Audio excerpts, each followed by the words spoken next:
Seguimos en Entre Líneas y decíamos que íbamos a hablar de las elecciones primarias que se vienen el 12 de septiembre. Son un mojón importante en el horizonte, están a la vuelta de la esquina. Estamos a 10 días justamente de ir a las urnas nuevamente. Va a ser una definición importante para algunos espacios políticos que tienen más de una boleta en juego.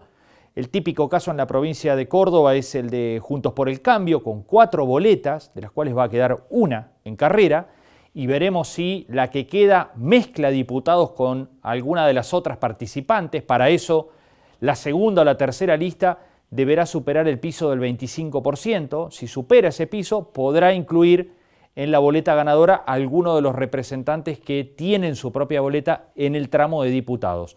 El tramo de senadores, en el caso de Juntos por el Cambio, acordaron que va la fórmula completa del ganador, eso no se toca.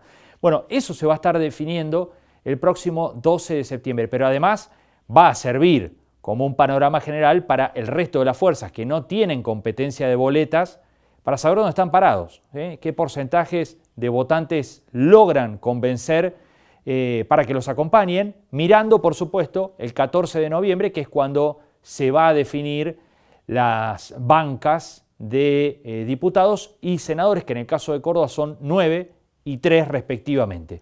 Bueno, pero la gran pregunta, más allá de toda esta cuestión, es la participación de la gente. Y esto tiene que ver con los resultados que hemos estado viendo en las últimas elecciones. Mencionábamos caso de Salta o caso de Corrientes, este último en particular con elección a gobernador incluido, que es una elección que se supone genera interés en la gente, y sin embargo apenas superó el 60% de asistencia de los electores. ¿Qué pasará en estas primarias a su vez? Bueno, lo vamos a charlar porque es algo que también llena de interrogantes a los consultores, ¿no? Que están midiendo, que hacen encuestas. Bueno, ¿qué va a pasar con los resultados de las encuestas si hay poca gente participando? ¿Se altera, no se altera? ¿Lo pueden dejar a un costado en el cálculo de error a esto?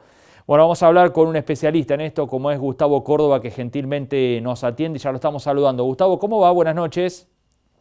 Un gusto estar con ustedes en Entre Líneas y bueno, un clásico analizando la previa electoral, ¿no? Bueno, muchas gracias. Gracias por estar allí. Bueno, ¿qué imaginás y qué están viendo ustedes en cuanto a interés de la gente? ¿Va a haber una participación bastante reducida en estas primarias o puede haber alguna sorpresa?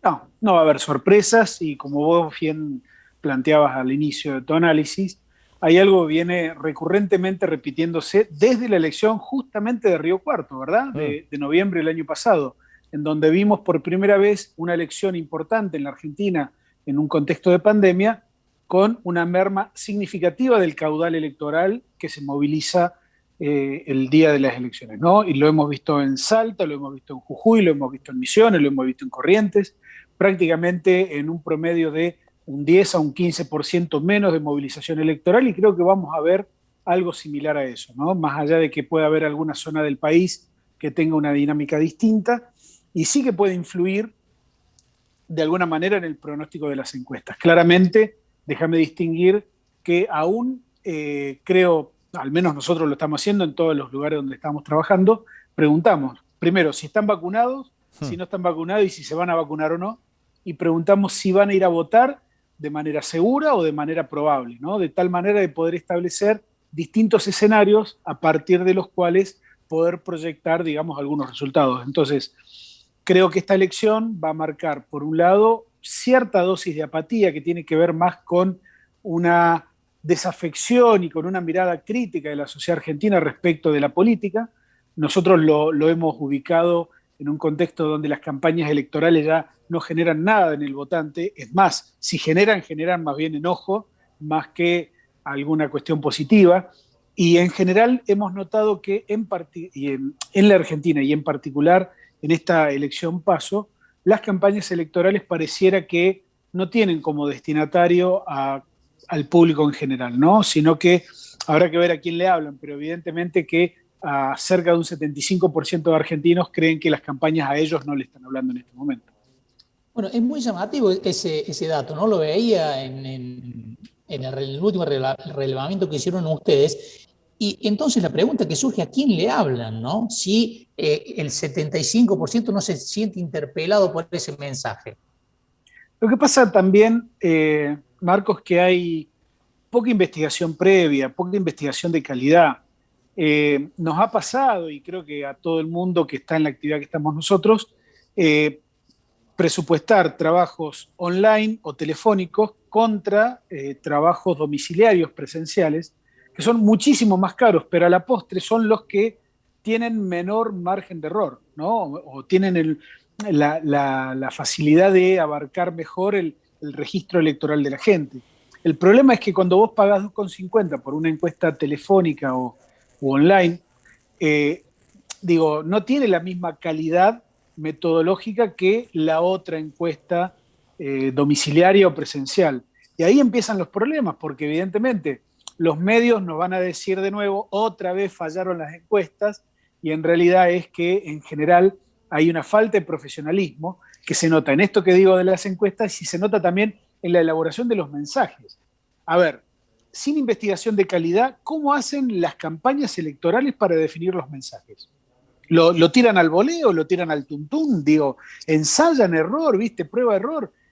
Hay campañas electorales que son lamentables. Y yo me pongo del lado de la gente, veo lo aburrida que son, veo lo poco que generan en términos de debate democrático, y realmente hay para tirarles la oreja a toda la clase dirigente, porque en este formato paso, además tan aburrido y tan previsible, nos están dando un espectáculo realmente con muy poco contenido para discutir en términos democráticos.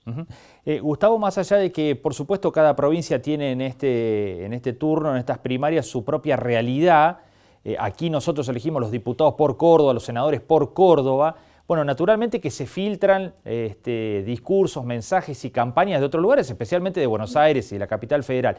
Y en ese contexto, la polémica por los dichos de Tolosa Paz de esta semana, eso es estrategia, error, fue estudiado. ¿Qué análisis tenés sobre eso? Mirá, te diría que en principio ya no existen los eventos únicos o las acciones únicas que tienen el potencial de modificar la tendencia electoral. Sin ir más lejos, olvídate de Tolosa, vamos a el evento quizás más polémico de este año, que ha sido la difusión de la foto del cumpleaños de la primera dama, ¿verdad? Así es. De Fabiola. Ese es un evento que evidentemente indignó, pero a los que ya estaban indignados. Es decir, no movió un centímetro la intención de voto de los que ya votaban en contra del gobierno. Y los que votaban a favor del gobierno, este tema te puedo garantizar que no les mueve el amperímetro. Es lo mismo que si hubiésemos tenido la foto de Carrió, indignante, digamos, también por el cumpleaños en plena pandemia, no afectó en lo más mínimo al votante de Juntos por el Cambio. Al contrario, es más, ni siquiera lo vieron como un problema. El dilema que tenemos hoy es que las campañas electorales son plebiscitos emocionales. Ya no son la idea de discutir las políticas públicas futuras en el Congreso, ¿no? Ese era el rol de antes. Hoy las campañas electorales son la desacreditación del otro, entonces permanentemente lo que estamos viendo son discursos negativos, mentirosos la mayoría de ellos, porque parten de fake news, y no importa si es válido o es verdadero o no el discurso, porque ellos saben, al momento de formular ese discurso, que la mayoría de sus votantes piensan de esa manera, y el mecanismo es muy simple. ¿Cómo va a ser mentira si es lo que yo creo? Una característica especial de esta campaña es que tal vez sea uno de los momentos más desafiantes del país por la magnitud, la cantidad y la coexistencia de problemas de fondo que tienen, y a la vez nos encontramos, como decías vos, con una de las campañas más livianas que se recuerden, ¿no? Indudablemente, pero también creo que la responsabilidad es de la dirigencia, ¿no? No solamente del oficialismo o de la principal fuerza opositora, porque hemos visto en general un debate muy vacío. Estas elecciones van a pasar al olvido rápidamente porque no van a ver, también porque la dirigencia pone en este tipo de elecciones cosas que estas elecciones no le van a dar. Estas elecciones no van a proyectar candidatos presidenciables, no van a proyectar candidatos a gobernador en las provincias, no van a proyectar escenarios de disputa de poder locos. Al contrario, ¿qué nos da esta elección? Nos da, por un lado, un plebiscito a la gestión presidencial. Aquellos que crean que Alberto Fernández hizo bien las cosas le darán un voto premio o un voto de confianza.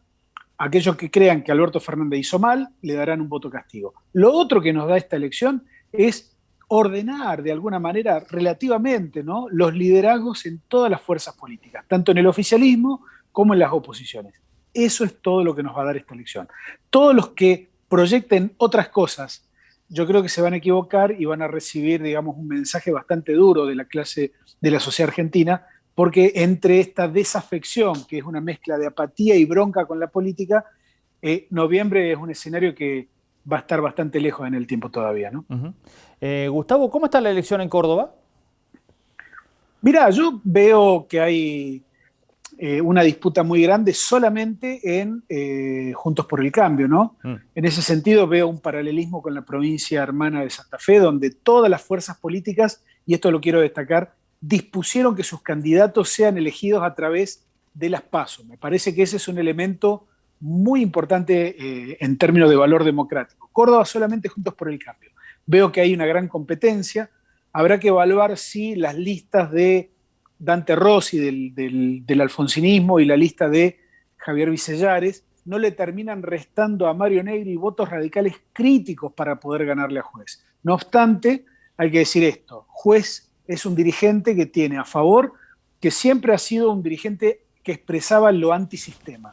Y en este contexto crítico ese puede ser una llave de triunfo, pero por otro lado es un dirigente que siempre ha tenido muy malos resultados en el interior de la provincia de Córdoba. Y en ese sentido, por allí, el aporte de Loredo no es muy significativo más allá de Córdoba capital. Allí es donde creo que Mario Negri le puede sacar la ventaja crítica mínima indispensable para poder sacarle una pequeña luz de ventaja, porque gane quien gane, lo que sí está claro es que lo va a hacer por una diferencia mínima, ¿no? Bien. Gustavo, te agradecemos como siempre. Muchas gracias por estos minutos, ha sido muy amable. Al contrario, fuerte abrazo. Que andes muy bien. Bueno, ahí estaba Gustavo Córdoba, el consultor político, sí, con esta reñida disputa que anticipa en Juntos por el Cambio en la provincia de Córdoba. Después, bueno, primero, ¿no?, sobre todo la apatía en la población. Dijo, vamos a estar 10-15% por debajo de participación de lo que habitualmente podría tener una primaria de estas características en otro momento, ¿no? Aquí juegan, bueno, múltiples factores, pero naturalmente que el contexto de pandemia tiene su relevancia y también esto que mencionaba de manera muy significativa, ¿no?, la falta de llegada del mensaje de quienes se postulan como candidatos a la población. No se sabe a quién le hablan, ¿sí?, porque el 75% de los electores no acusa recibo de lo que hablan los dirigentes políticos en este contexto electoral que estamos llegando además al tramo final. Estamos a 10 días, el 12 de septiembre son las primarias y allí hay que ir a votar en ese domingo para resolver algunas internas y después llegarán las generales del 14 de noviembre por las bancas.